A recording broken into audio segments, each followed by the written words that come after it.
Hi dear friends, ഇന്ന് ഞായറാഴ്ചയാണേ. രാവിലെ കുളിയൊക്കെ കഴിഞ്ഞ് നമ്മൾ വണ്ടി എടുത്ത് നേരെ പള്ളിയിലേക്ക് പോകണം കേട്ടോ. പള്ളിയിലേക്ക് പോയപ്പോഴേ ഇന്നലെ രാത്രി നല്ല മഴയായിരുന്നേ. പക്ഷെ നമ്മളിതൊന്നും അറിഞ്ഞില്ല. നമ്മൾ നല്ല ഉറക്കമായിരുന്നു.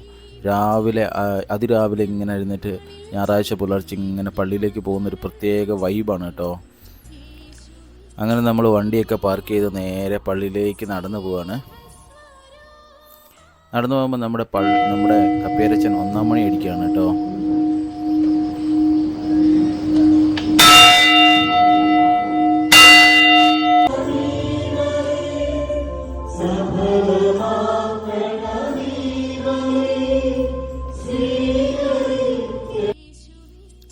ലോകത്തിൻ്റെ ഏത് കോണിലായാലും നമ്മുടെ ഇടവക പള്ളി വന്ന് ഞായറാഴ്ച ഒരു കുർബാന കാണുന്നതിൻ്റെ ഒരു സുഖം ഒന്ന് വേറെ തന്നെയാണ് കേട്ടോ.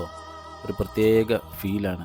അങ്ങനെ നമ്മൾ കുർബാനയൊക്കെ കഴിഞ്ഞ് നേരെ നമ്മുടെ പൂർവീകരൊക്കെ ഉറങ്ങുന്ന മണ്ണിലേക്ക് പോയിട്ടോ. നമ്മുടെ സെമിത്തേരി വളരെ മനോഹരമാണ്. പക്ഷേ ഇപ്പോൾ മഴ പെയ്തുകൊണ്ട് കുറേ ഇലകളൊക്കെ വീണെടുക്കുന്നു കേട്ടോ.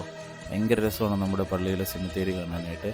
പള്ളിയുടെ പഴയ കുറേ ചരിത്രങ്ങളൊക്കെ വെച്ചിരിക്കുന്ന ഒരു ചെറിയൊരു മ്യൂസിയം പോലൊരു സെറ്റപ്പ് അവിടെ ഉണ്ട്.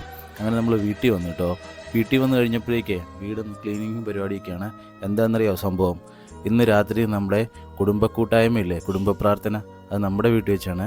ഇത് നമ്മുടെ ചേട്ടൻപുള്ളിയുടെ മക്കൾ 2 പേരും കേട്ടോ, നൈതിലും നിധിയാപ്പനും.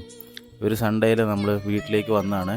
അങ്ങനെ അവരോടൊക്കെ വർത്താനമൊക്കെ പറഞ്ഞതിന് ശേഷം വൈകുന്നേരം നമ്മുടെ കുടുംബ കൂട്ടായ്മ കൂടി കേട്ടോ. കുറച്ച് പേര് മാത്രമേ ഉള്ളൂ, വളരെ 12 വീട്ടുകാരെ ഉള്ളൂ നമ്മുടെ വാർഡിൽ കേട്ടോ. നല്ല രസമായിരുന്നു. അങ്ങനെ പ്രാർത്ഥനയൊക്കെ കഴിഞ്ഞ് അച്ഛൻ വീടൊക്കെ വെഞ്ചരിച്ച് കുട്ടികളെയൊക്കെ ബ്ലെസ് ചെയ്ത് അങ്ങനത്തെ ഒരു സൺഡേ കഴിഞ്ഞു കേട്ടോ. നല്ല രസമായിരുന്നു. പ്രത്യേക ഒരു സുഖമായിരുന്നു കേട്ടോ. ഇങ്ങനത്തെ ഒരു എക്സ്പീരിയൻസ് ഉള്ളവരെ ഒക്കെ ഒന്ന് കമൻറ്റ് ചെയ്യണേ. അപ്പോൾ അത്രേ ഉള്ളൂ. Thank you so much.